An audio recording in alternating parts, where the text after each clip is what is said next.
நாங்க இன்னைக்கு ஒரு டிஃப்ரெண்டான டிஷ் பார்க்கலாமா? கோதுமை மாவுல நீங்க என்ன சாப்பிடுவீங்க? சப்பாத்தி, பூரி, ஏதாவது ஸ்வீட் தானே சாப்பிடுவீங்க. நம்ம இப்ப ஸ்வீட்டா உங்க எல்லாருக்கும் பிடிச்ச மாதிரி ஹெல்த்தியா ஒரு டிஷ் பார்க்கலாமா? போலாமா? ஃபர்ஸ்ட் என்ன பண்ணலாம்? கோதுமை மாவு ஒரு கப் எடுத்துக்கலாம்.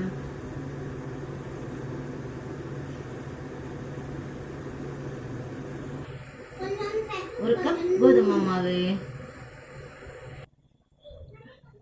பிஞ்ச் ஆஃப் சால்ட், கொஞ்சம் எண்ணெய். இப்போ எல்லாத்தையும் நல்லா சப்பாத்தி மாவு பதத்துக்கு மிக்ஸ் பண்ணிக்கணும். கொஞ்சம் கொஞ்சமா தண்ணி விட்டு சப்பாத்தி மாவு பதத்துக்கு மிக்ஸ் பண்ணி எடுத்துக்கோங்க. இந்த பதத்துக்கு சப்பாத்தி மாவு பதத்துக்கு பிசைஞ்சு வச்சுக்கணும். இதை உருட்டிக்கணும். இந்த மாதிரி சின்ன பால் பண்ணிட்டு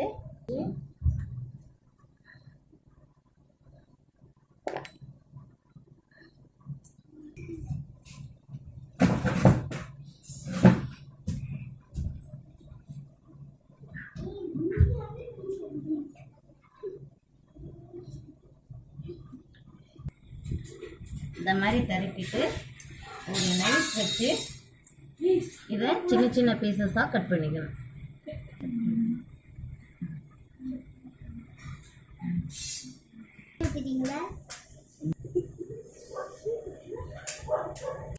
இந்த மாதிரி குட்டி குட்டி பீசஸாக கட் பண்ணிக்கணும். ஒரு பாத்திரத்தில் தண்ணி ஊற்றி கொதிக்க வைக்கணும். கொதிக்க விடணும். இந்த தண்ணியை நல்லா கொதிக்க விடணும். நல்லா இந்த தண்ணி கொதிச்ச உடனே கட் பண்ணி வச்ச இந்த மாவு பீஸை அதில் போட்டுக்கணும்.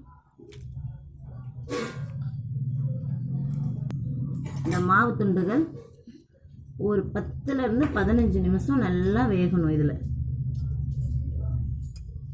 இது ஒரு 10-15 நிமிஷம் ஆயிடுச்சு. இப்போ போட்டு நல்லா வெந்துருச்சு. இதை ஸ்டீம் பண்ணி வடிகட்டி எடுத்துக்கலாம். ஒரு வடிகட்டியில் நல்லா இதை வடிகட்டி எடுத்துக்கலாம். நல்லா இந்த தண்ணியில் வடித்து எடுத்த அப்புறம் தேங்காவை சின்ன சின்ன பீசஸாக கட் பண்ணி எடுத்துக்கணும்.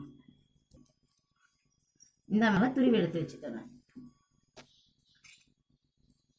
இந்த சப்பாத்தி துண்டுகளை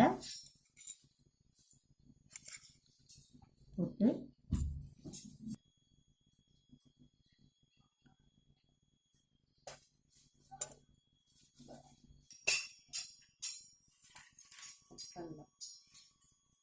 இதில் கொஞ்சமாக வெள்ளை சக்கரை சேர்த்துக்கிறேன்.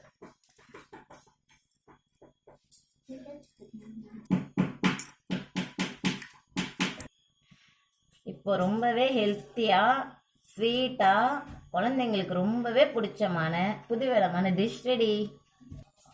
நீங்களும் இதை உங்கள் வீட்டில் ட்ரை பண்ணி பாருங்கள்.